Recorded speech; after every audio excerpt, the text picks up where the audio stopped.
Welcome friends, मैं हूं मनीष मिश्रा और निर्माण जीएस एकेडमी में स्वागत है आपका फिर से एक बार। जैसा कि कल आपने कोशिका पार्ट 2 देखा था और कोशिका पार्ट 2 में मैंने आपको काफ़ी सारे क्वेश्चंस उसमें करवाए थे और लगभग सभी लोग ने सही आंसर दिया, कुछ लोगों ने गलत भी किया है। और कल के वीडियो के दौरान ही मैंने आपको बताया था कि जो आज के दिन का हमारा वीडियो रहेगा थोड़ा सा बड़ा रहेगा, क्योंकि क्वेश्चन उसमें ज़्यादा रहेंगे। और चूँकि आपके सामने जो वीडियो आज ऑन है, आज क्वेश्चन इसमें ज़्यादा रहेंगे।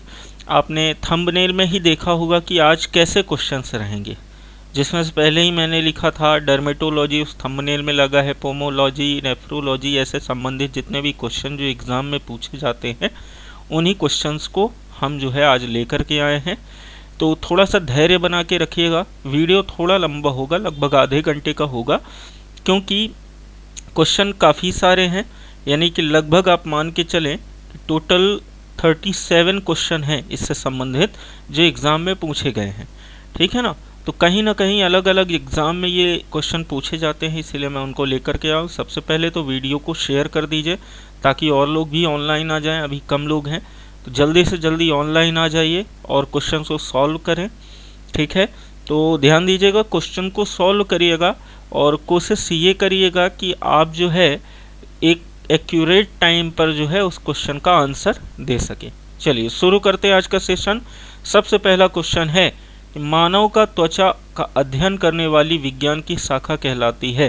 Physiology, anatomy, biochemistry, dermatology. अगर थंबनेल देखा होगा तो थंबनेल में ही मैंने ये पहला क्वेश्चन रख दिया था।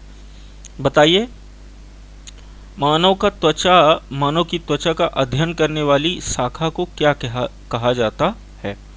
बताइए जरा।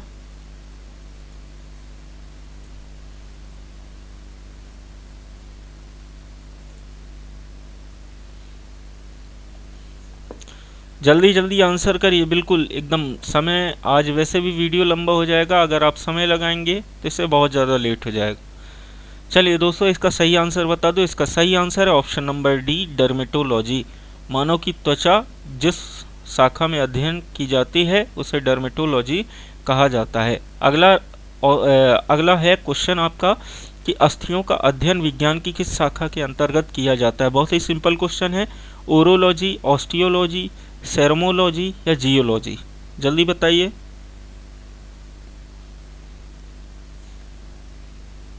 अस्थियों का अध्ययन विज्ञान की किस शाखा के अंतर्गत किया जाता है? Orology, osteology, ceramology, geology?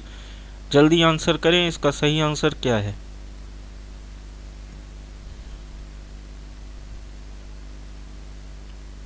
चलिए दोस्तों, इसका सही answer option number B, osteology. यानी कि अस्थियों का अध्ययन विज्ञान की जिस शाखा में किया जाता है उसको ऑस्टियोलॉजी कहते हैं।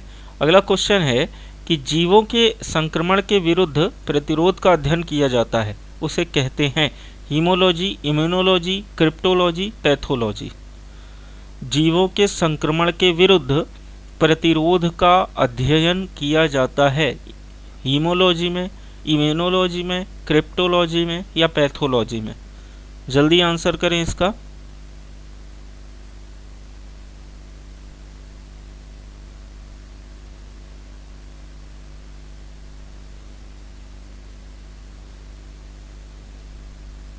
चलिए दोस्तों, इसका सही आंसर बता दो। इसका सही answer option number B, immunology. ठीक है ना? तो जीवों के संक्रमण के विरुद्ध जो प्रतिरोध का अध्ययन किया जाता है वो इम्यूनोलॉजी में किया जाता है। अगला क्वेश्चन है कि पैलियोंटोलॉजी के अंतर्गत किसका अध्ययन किया जाता है? मस्तिष्क का, पादप का, प्राइमेट्स का या जीवाश्म का? फिर से सुन लीजिए कि पैलियोंटोलॉजी के अंतर्गत किसका अध्ययन किया जाता है? मस्तिष्क का, पादप का, प्राइमेट्स का या जीवाश्म का? जल्दी आंसर करें इसका।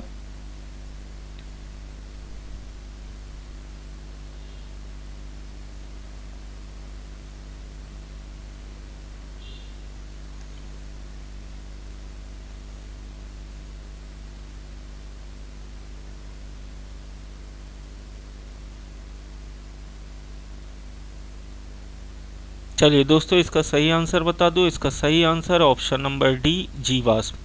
ठीक है ना? यानी कि पहली ऑन्टोलॉजी के अंतर्गत हम जीवाश्मों का अध्ययन करते हैं।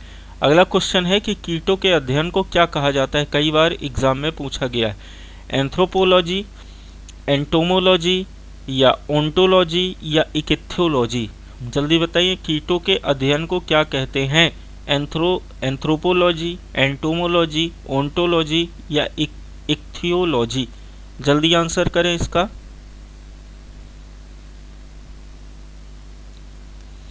कई बार एग्जाम में दोस्तों पूछा गया क्वेश्चन है। देखिए समय बिल्कुल मत लगाइए, आप सोच सोच के आंसर नहीं, देखिए और आंसर करिए। आप लोग क्या है ना कि कुछ और सोचने लगते हैं, कहीं और ध्यान रहता है आपका घर के कामों में, और फिर उसके बाद आंसर सोच सोच के करते हैं। जब तक मैं दूसरा उसका आंसर बता दे तो जैसे ही आंसर बताता हूँ तुरंत आप कमेंट कर देते हो उसका आंसर, पूरा श्रेय लेते हैं कि हाँ मैंने सही किया है। चलिए, कीटों के अध्ययन को दोस्तों कहा जाता है एंटोमोलॉजी, ठीक है ना। ऑप्शन नंबर बी इसका सही आंसर है। अगला क्वेश्चन है कि तितलियों के अध्ययन को क्या कहा जाता है या तितलियों का अध्ययन कहलाता है।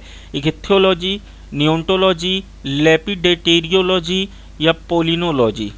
बहुत ही सिंपल क्वेश्चन है। तितलियों का अध्ययन कहलाता है इकिथ्योलॉजी, नियोंटोलॉजी, लेपिडेटेरियोलॉजी या पोलिनोलॉजी, जल्दी आंसर करें इसका।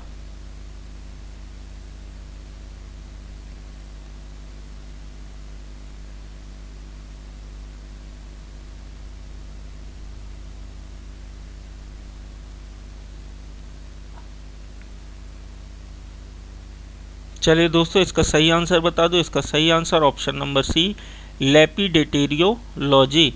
लेपिडेटेरियोलॉजी के अंतर्गत हम किसका अध्ययन करते हैं, तितलियों का अध्ययन करते हैं। चलिए, अगला क्वेश्चन है आपका कि मछलियों से संबंधित अध्ययन कहलाता है लेपिडेटेरियोलॉजी, सिक्रिटोलॉजी, इकिथ्योलॉजी या क्रिप्टोलॉजी, जल्दी बताइए। मछलियों से संबंधित अध्ययन कहलाता है लेपिडेटेरियोलॉजी, सिक्रोटोलॉजी, इकिथ्योलॉजी या क्रिप्टोलॉजी, जल्दी आंसर करें इसका।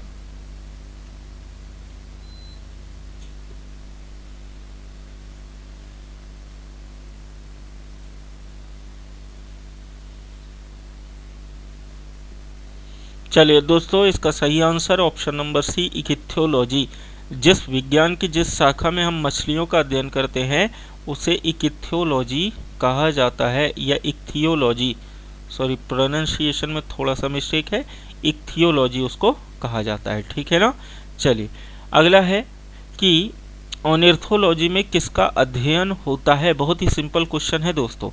ऑर्निथोलॉजी में किसका अध्ययन होता है, पक्षी का, स्तनधारी का, चमगादड़ का या मछली का,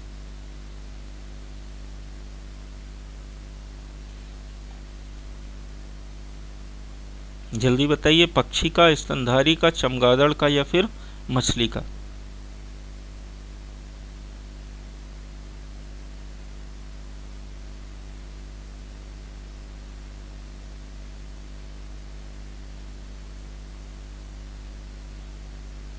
चलिए दोस्तों, इसका सही आंसर ऑप्शन नंबर ए, पक्षियों का।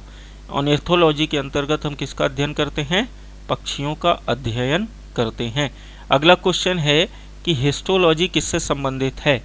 हिस्टोलॉजी एक शाखा है और वह किससे संबंधित है ये पूछा जा रहा है। क्वेश्चन ऑप्शन सुन लीजिए। ऑप्शन ए ऊतक, ऑप्शन बी विषाणु, ऑप्शन सी जीव द्रव्य या ऑप्शन डी कोशिका, जल्दी आंसर करें। हिस्टोलॉजी किससे संबंधित है, ऊतक से, विषाणु से, जीव द्रव्य से या कोशिका से।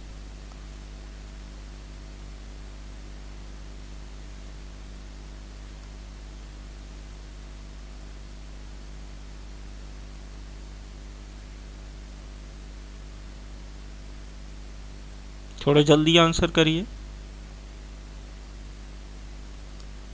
चलिए दोस्तों, इसका सही answer option number A, histology किससे संबंधित है, ऊतक से। यानी कि विज्ञान की जिस शाखा में हम ऊतकों का अध्ययन करते हैं उसे हिस्टोलॉजी कहा जाता है। अगला क्वेश्चन है कि घाव का अध्ययन क्या कहलाता है, कालोलॉजी, ओंकोलॉजी, ट्रोमेटोलॉजी या डर्मेटोलॉजी, जल्दी बताइए। घाव का अध्ययन क्या कहलाता है, कालोलॉजी, ओंकोलॉजी, ट्रोमेटोलॉजी या डर्मेटोलॉजी?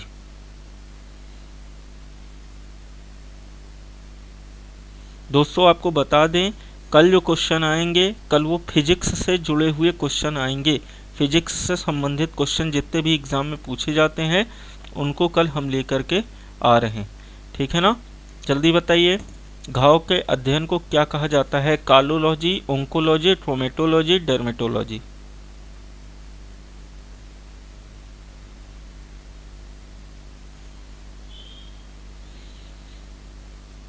चलिए दोस्तों, इसका सही आंसर ऑप्शन नंबर सी, ट्रोमेटोलॉजी, ठीक है ना। जिन्होंने ऑप्शन ए दिया है वो बहुत ही गलत दिया है, ठीक है ना। ऑप्शन बी, ऑप्शन डी, चारों प्रकार के ऑप्शन मिले हैं, ठीक है। चलिए कोई बात नहीं। अगला क्वेश्चन है कि कैंसर संबंधित रोगों का अध्ययन कहलाता है, क्या कहलाता है बताइए? न्यूरोलॉजी, ऑर्गेनोलॉजी, ओंकोलॉजी या सीरोलॉजी? कैंसर संबंधी रोगों का अध्ययन कहलाता है न्यूरोलॉजी, ऑर्गेनोलॉजी, ओकोलॉजी या सीरोलॉजी? जल्दी आंसर करें।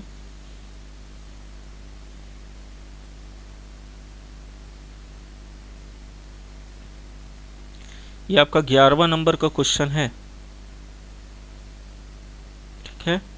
चलिए दोस्तों, इसका आंसर मैं बता दूं, आपका समय समाप्त होता है, आपको जल्दी आंसर देना है। इसका सही answer option number C, oncology, यानी कि विज्ञान की जिस शाखा में कैंसर संबंधित रोगों का अध्ययन किया जाता है उसे ओंकोलॉजी कहते हैं। ऑप्शन नंबर सी इसका सही आंसर है।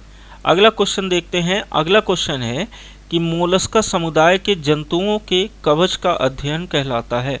फिर से सुन लीजिए, मोलस्का समुदाय के जंतुओं के कवच का अध्ययन कहलाता है इकोलॉजी, कांकोलॉजी, पोरोलॉजी या मेलिकोलॉजी? जल्दी आंसर करें।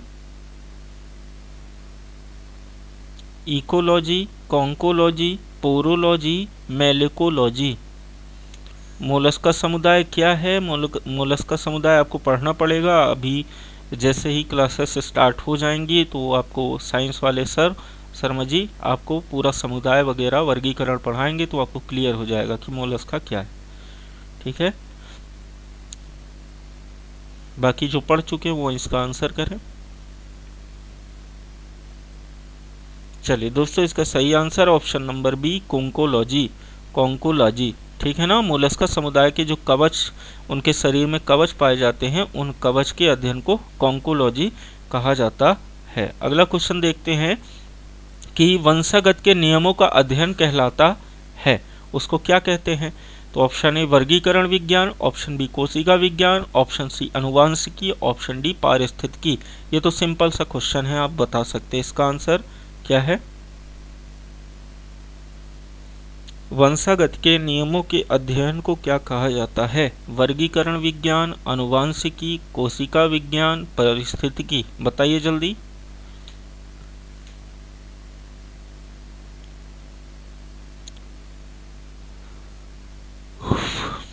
चलिए दोस्तों, इसका सही आंसर बता दें। इसका सही आंसर ऑप्शन नंबर सी, अनुवांशिकी। वंशागत के नियमों का अध्ययन क्या कहलाता है? अनुवांशिकी कहलाता है। अगला क्वेश्चन है कि मनुष्य के वातावरण को सुधारने से नस्ल सुधारना कहलाता है, ठीक है ना। जल्दी आंसर करें। यूजेनिक्स, यूथेनिक्स, जीवाश्म विज्ञान, उद्विकास?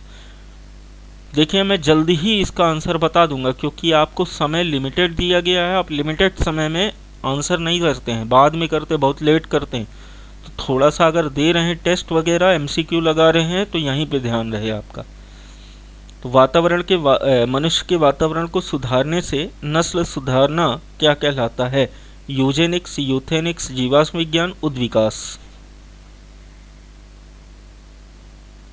चलिए दोस्तों, इसका सही आंसर है ऑप्शन नंबर बी, यूथेनिक्स, ठीक है ना। यूथेनिक्स कहलाता है।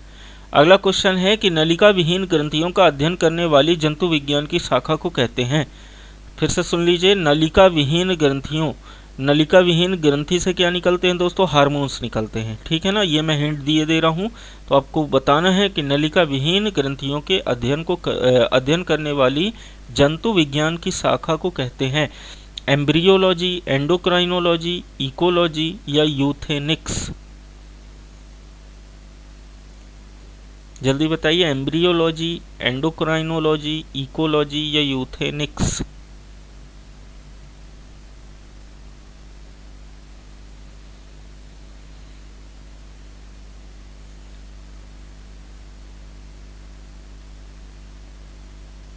चलिए दोस्तों, आपका समय समाप्त होता है। इसका सही answer option number B, endocrinology. चूँकि उनको क्या कहते हैं, अंतःस्रावी ग्रंथियाँ, एंडोक्राइन फंक्शन है ना, एंडोक्राइन ग्लैंड्स। तो इसका सही answer option number B, endocrinology. अगला क्वेश्चन है, अगला क्वेश्चन कहता है कि उस विज्ञान को जो आनुवांशिकता के नियमों द्वारा मानव जाति की उन्नति का अध्ययन करता है कहते हैं। फिर से क्वेश्चन सुन लीजिए, उस विज्ञान को जो आनुवांशिकता के नियमों द्वारा मानव जाति की उन्नति का अध्ययन करता है से कहते हैं। Option A embryology, option B endocrinology, option C eugenics, option D euthenics. Simple सा आंसर इसका दे दीजिए जल्दी, बहुत ही सिंपल क्वेश्चन है, थोड़ा सा दिमाग दौड़ाएंगे तो आपसे ये क्वेश्चन बन जाएगा। देखिए, एंडोक्राइनोलॉजी तो हो नहीं सकता, यूथेनिक्स हो चुका है। अब आपके पास 50% में बचता है एम्ब्रियोलॉजी या यूजेनिक्स में। तो इसमें से कौन सा आंसर सही हो सकता है, जल्दी बताइए।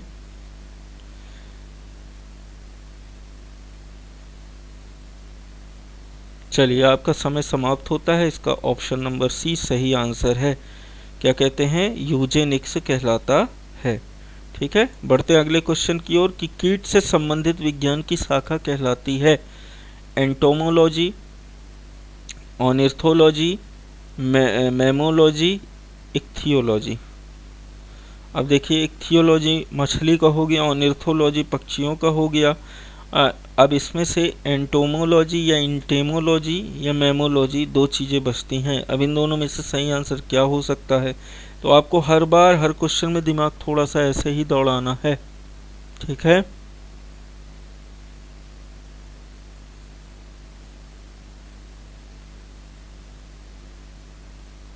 चलिए दोस्तों, आपका समय हुआ समाप्त। इसका सही आंसर ऑप्शन नंबर ए, इंटेमोलॉजी, या इसी को एंटोमोलॉजी भी कहते हैं। ये क्वेश्चन अभी रिपीटेड है, आ गया है, बस थोड़ा सा आ और ई में यहाँ पे अंतर कर दिया है। ठीक है ना। अभी फिर से एक और रिपीटेड क्वेश्चन है कि मछलियों तथा उनसे संबंधित उद्योगों का अध्ययन। अब यहाँ पे समझिएगा, उस समय मछलियों के अध्ययन इक्थियोलॉजी को पूछ रहा था, अभी इसमें क्वेश्चन पूछा है मछलियों तथा उनसे संबंधित उद्योगों का अध्ययन कहलाता है। Option A helminthology, option B protozoology, option C ichthyology, option D mammalogy. Simple question है एकदम, थोड़ा दिमाग लगाइए बन जाएगा। इसका सही आंसर क्या है?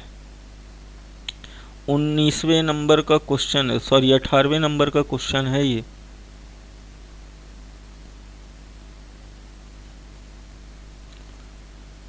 चलिए दोस्तों, इसका सही आंसर है option number C, ichthyology. Ichthyology को ही कहा जाता है, चाहे मछली का अध्ययन करिए चाहे मछली से संबंधित उद्योगों का अध्ययन करिए।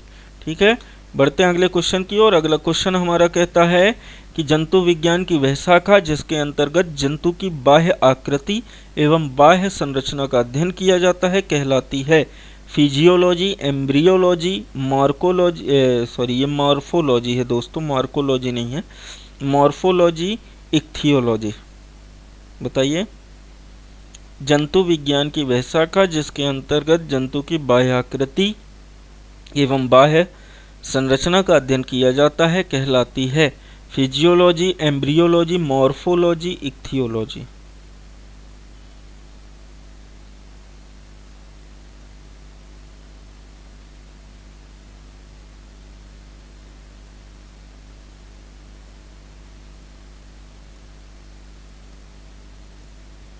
चलिए दोस्तों, इसका सही answer option number C, morphology.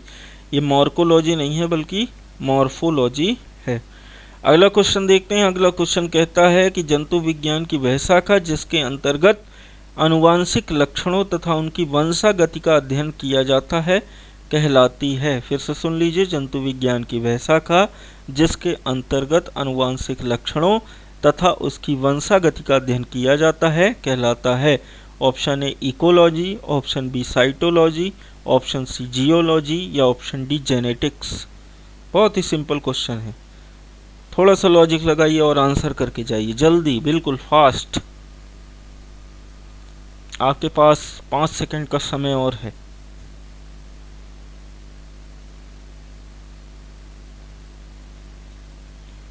चलिए दोस्तों, इसका सही answer option number D genetics, ठीक है ना। तो ध्यान रखिएगा, जंतु विज्ञान की वह शाखा जिसके अंतर्गत आनुवांशिक लक्षणों तथा उनकी वंशगत का अध्ययन किया जाए उसे जेनेटिक्स कहा जाता है, या आनुवांशिक हिंदी में कहते हैं, ठीक है। अगला क्वेश्चन है कि जंतु तथा उसके आसपास के वातावरण संबंधी अध्ययन को कहते हैं।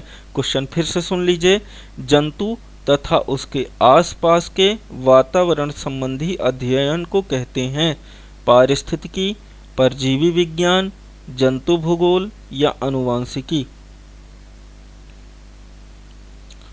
देखिए कितने सरल सरल क्वेश्चन पूछ रहे हैं आपसे, उसके बावजूद भी अगर आप गलत करें तो फिर तो बहुत गलत बात है भाई। जल्दी आंसर करिए, इसका आंसर क्या होगा।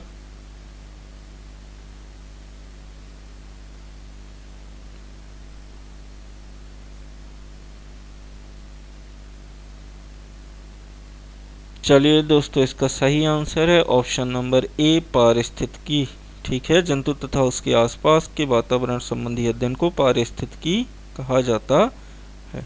बढ़ते अगले क्वेश्चन की और अगला क्वेश्चन हमारा कहता है कि मांसपेशियों का अध्ययन कहलाता है, या मांसपेशियों का अध्ययन हम किस शाखा में करते हैं। सिंपल सा क्वेश्चन है, माइकोलॉजी, मायोलॉजी, मेस्टोलॉजी, नेफ्रोलॉजी। देखिए नेफ्रोलॉजी तो नहीं हो सकता, क्योंकि सीधी सीधी बात है, थंबनेल में ही मैंने लिखा है नेफ्रोलॉजी, किडनी का अध्ययन, ठीक है।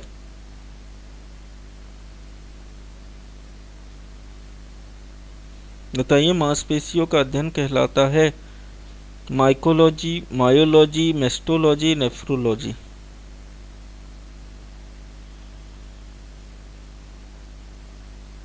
चलिए दोस्तों, इसका सही आंसर बता दें। इसका सही आंसर है ऑप्शन नंबर बी मायोलॉजी, ठीक है ना।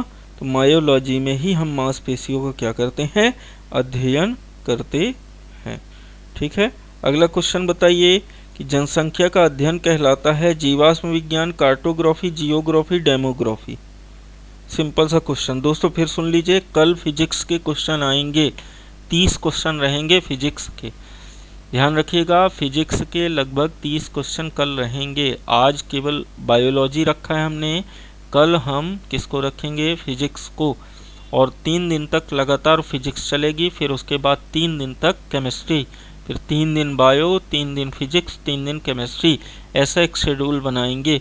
और फिर अदर सब्जेक्ट जब आपको लगे कि अदर सब्जेक्ट्स भी सर उसके भी एमसीक्यू बताइए, तो आप कमेंट करिए, जब कमेंट करेंगे तभी मैं बनाऊंगा, अदरवाइज यही कंटिन्यूस सीरीज में चलता रहेगा। जल्दी बताइए, जनसंख्या का अध्ययन कहलाता है, क्या कहलाता है। चलिए तो इसका सही आंसर बता देते हैं। इसका सही आंसर है दोस्तों ऑप्शन नंबर डी डेमोग्राफी, ठीक है ना। डेमोग्राफी के अंतर्गत जनसंख्या का अध्ययन किया जाता है। अगला क्वेश्चन है कि मधुमक्खियों का पालन कहलाता है। ये तो बहुत सिंपल क्वेश्चन है दोस्तों, कई बार एग्जाम में पूछा भी गया है। Option A apiculture, option B sericulture, option C horticulture, option D pisciculture. जल्दी इसका सोचिए आंसर, जब तक मैं पानी पी लूं।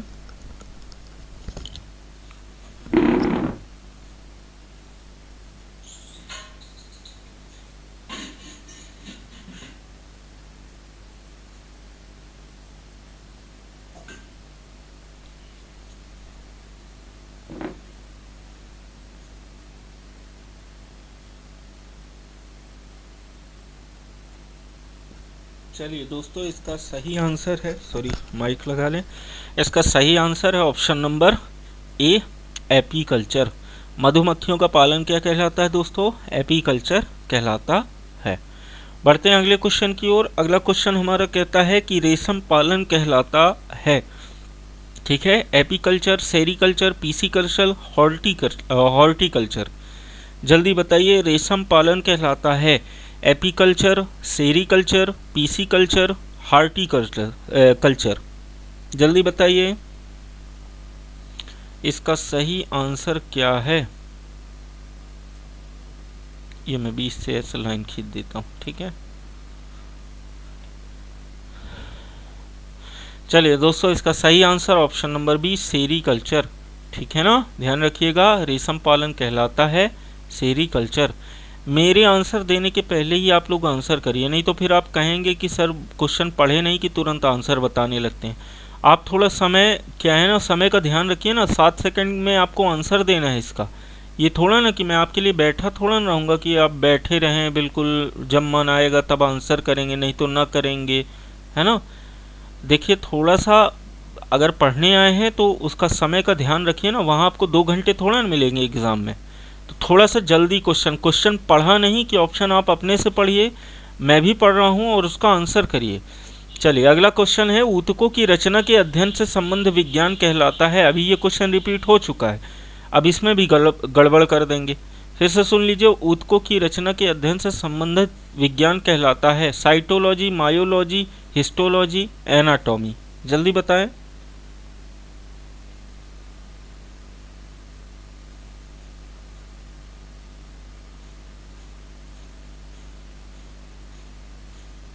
चलिए आपका 7 सेकंड का समय समाप्त होता है। इसका सही answer option number C, histology. ऊतकों की रचना से के अध्ययन को हम क्या कहते हैं? हिस्टोलॉजी कहते हैं। अगला क्वेश्चन है, विज्ञान की शाखा न्यूरोलॉजी से कौन से अंग का अध्ययन किया जाता है? ऑप्शन ए स्नायु तंत्र, ऑप्शन बी सीना, ऑप्शन सी आँखों का, या ऑप्शन डी निपुल्स का। जल्दी बताइए। 27वां क्वेश्चन है दोस्तों ये, और हमको 37 क्वेश्चन करने हैं। अभी 10 क्वेश्चन और बाकी।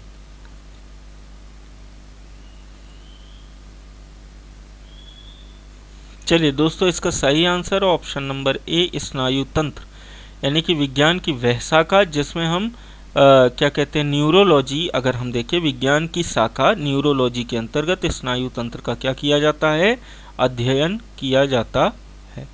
अगला क्वेश्चन देखते हैं, अगला क्वेश्चन की ओर बढ़ते हैं। अगला क्वेश्चन कहता है कि जेरेंटोलॉजी निम्नलिखित में से किसके अध्ययन से संबंधित है? फिर से सुन लीजिए, जेरेंटोलॉजी निम्नलिखित में से किसके अध्ययन से संबंधित है? ऑप्शन ए शिशु, ऑप्शन बी महिलाएं, ऑप्शन सी त्वचा, ऑप्शन डी वृद्ध। देखिए ऑप्शन सी तो नहीं हो सकता, त्वचा, क्योंकि डर्मेटोलॉजी कहलाता सबसे पहला क्वेश्चन था। अब इन 3 क्वेश्चन में आपको सोचना है कि भाई इसका सही आंसर क्या होगा, शिशु, महिलाएं और वृद्ध।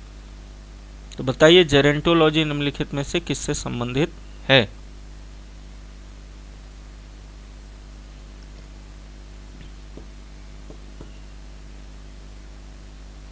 चलिए दोस्तों, ये 28वां क्वेश्चन, 28वें क्वेश्चन का आंसर ऑप्शन नंबर डी, वृद्ध से संबंधित।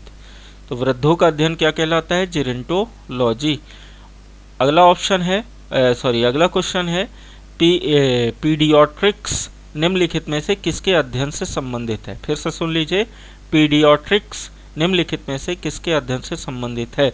ऑप्शन ए अस्थि रोग, ऑप्शन बी हृदय रोग, ऑप्शन सी शिशु रोग, ऑप्शन डी नेत्र रोग। फिर से सुन लीजिए, अस्थि रोग, हृदय रोग, शिशु रोग, नेत्र रोग। जल्दी आंसर करिए। इसका सही आंसर क्या है?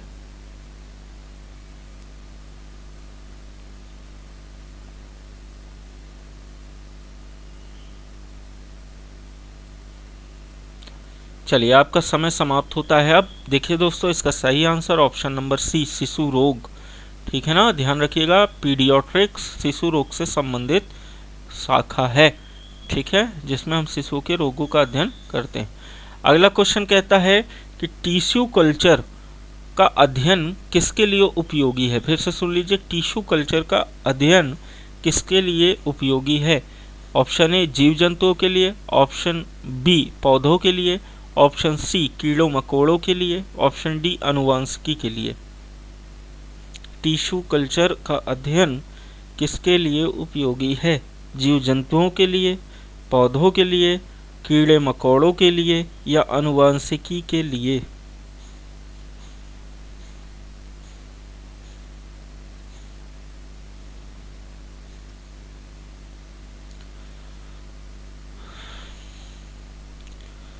चलिए दोस्तों, आपका समय समाप्त होता है। अब इसका सही आंसर है ऑप्शन नंबर डी, आनुवांशिकी के लिए। ठीक है ना, ध्यान रखिएगा, इसका सही आंसर है ऑप्शन नंबर डी, आनुवांशिकी के लिए। ठीक, अगला क्वेश्चन बढ़ते हैं। अगला क्वेश्चन कहता है कि सॉरी, एक मिनट, माउस कहाँ गया, ये ठीक है। अगला क्वेश्चन है ओन्कोलॉजी किसका अध्ययन है या किनका अध्ययन है? पक्षियों का, कैंसर का, स्तनपायी का या भूमि का?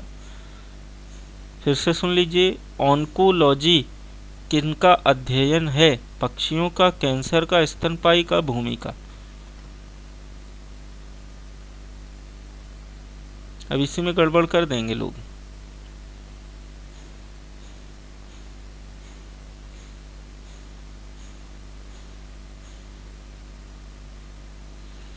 चलिए दोस्तों, इसका सही आंसर, आपका समय समाप्त होता है। इसका सही answer option number B, cancer. ठीक है ना, अभी ओंकोलॉजी आया था ना, वही है दोस्तों ओंकोलॉजी। यहाँ पे थोड़ा सा ना को बढ़ा दिया है तो कंफ्यूजन आपको बढ़ गया होगा। ठीक है, तो कैंसर का अध्ययन किसका है? ओंकोलॉजी कहलाता है। अगला क्वेश्चन है कि जेनेटिक्स में किसका अध्ययन किया जाता है? जो जेनेटिक्स है उसमें किसका अध्ययन किया जाता है? आनुवांशिकता एवं गुणसूत्र का, ऑप्शन बी मांसपेशियों के अध्ययन का, ऑप्शन सी निद्रा के अध्ययन का, या ऑप्शन डी कोशिका का?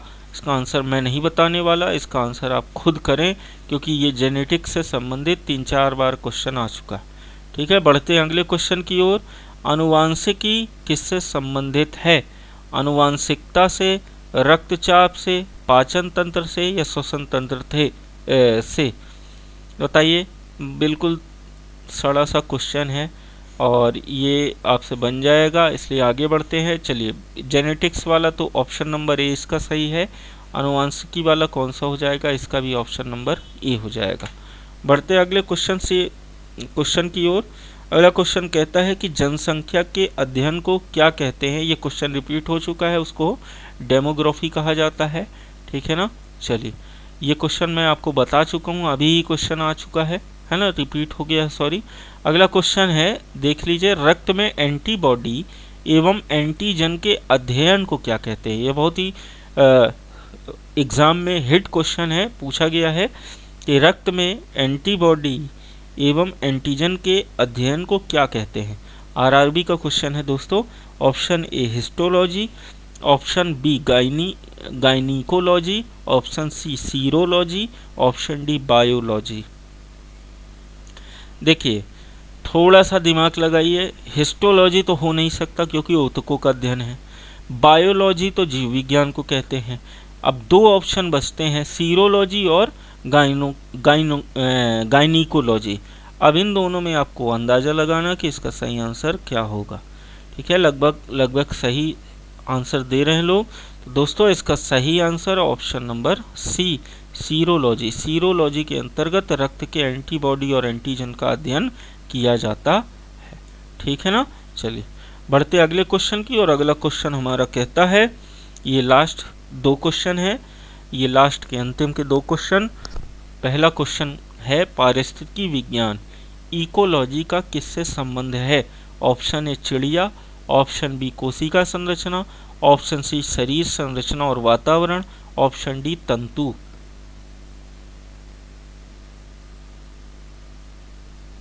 बिल्कुल सिंपल सा क्वेश्चन है दोस्तों, ये लगभग 36 नंबर का क्वेश्चन है। पारिस्थितिकी विज्ञान इकोलॉजी का किससे संबंध है? ऑप्शन ए चिड़िया, ऑप्शन बी कोशिका संरचना, ऑप्शन सी शरीर संरचना, ऑप्शन डी तंतु। चलिए दोस्तों, लगभग सभी लोगों ने सही आंसर दिया, इसका ऑप्शन नंबर सी सही आंसर है। ठीक है, शरीर की संरचना और वातावरण, इसमें ही हम इकोलॉजी के अंतर्गत इसका अध्ययन करते हैं। चलिए, तो आज के वीडियो का लास्ट क्वेश्चन देखते हैं। लास्ट क्वेश्चन है कि एरेनियोलॉजी किसका अध्ययन है? फिर से सुन लीजिए, एरेनियोलॉजी किसका अध्ययन है? ऑप्शन ए माहू का अध्ययन, ऑप्शन बी मकड़ों का अध्ययन, ऑप्शन सी मक्खी पालन है, या ऑप्शन डी बरूथी का अध्ययन।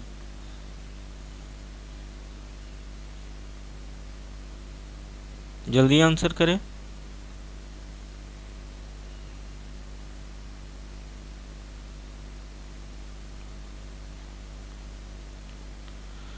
चलिए दोस्तों, इसका सही आंसर है ऑप्शन नंबर बी, मकड़ों का अध्ययन। मकड़ों का अध्ययन हम किसके अंतर्गत करते हैं? तो एरिनियोलॉजी के अंतर्गत करते हैं। तो इस प्रकार से देखिए दोस्तों, हमने लगभग 37 क्वेश्चन देखे और कुछ रिपीटेड क्वेश्चन को अगर हम छोड़ दें तो लगभग 7 क्वेश्चन को अगर रिपीट छोड़ते हैं तो 30 ही क्वेश्चन हमने जो है इंपॉर्टेंट देखे। कई बार एग्जाम में दोस्तों पूछे जाते हैं, इनसे जुड़े हुए एक ना एक क्वेश्चन तो आता ही आता है किसी न किसी एक शाखा से। तो कल फिर से ध्यान दीजिए, कल हमारा फिजिक्स का क्वेश्चन रहेगा, फिजिक्स के सेशन को हम लेकर के आएंगे। तो आज के इस वीडियो में इतना ही। जो कोई भी डाउट हो तो आप कमेंट करके पूछ सकते हैं। तो मिलेंगे अगले वीडियो में, तब तक के लिए नमस्कार।